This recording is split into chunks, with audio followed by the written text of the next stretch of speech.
This is KRQE News 13 with Dick Niffing and Diane Anderson. Shocking is not really a strong enough word to describe the case of baby Brianna. The 5-month-old Las Cruces girl was beaten, raped, and killed by members of her own family. Other relatives knew what was happening and did not report it. Last July, News 13's Kim Bias looked at the penalties for people who fail to report child abuse.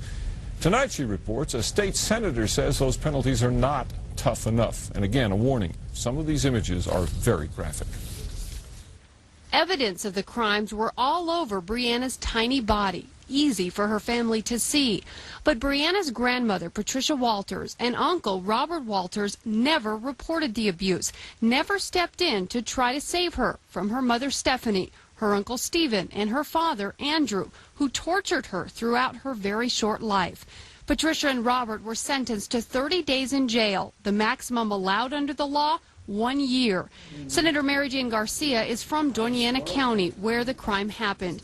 In July, I asked her, was it enough? I think perhaps we ought to try to make it 5 years at least. I would go for something like that, and I would certainly try it. And now she is. When we ran our report in July, we got a lot of public outcry. Did you hear it? Did that help convince you to change this law? Yeah. Oh, yeah. Yeah, the public outcry is there. Next week, she'll introduce this bill to the legislature. According to Senator Garcia's bill, family members who fail to report abuse would be in a class of their own. No longer would their crime be a misdemeanor.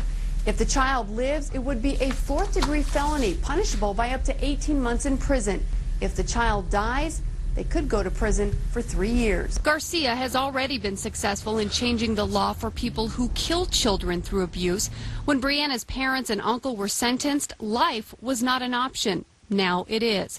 Garcia points out that this new law would only apply to family members, not teachers, counselors, physicians, or anyone else who works with children.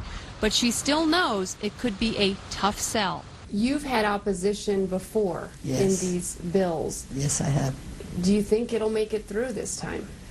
I hope that it does. I'm going to give my best shot. As I said, my bills always end up being controversial because I'm always trying to do what I feel is right, you know, for families, for children. Children are voiceless. They don't have a voice. They're defenseless. And we need to do everything in our power to protect them. Kim Baez, KRQE News 13.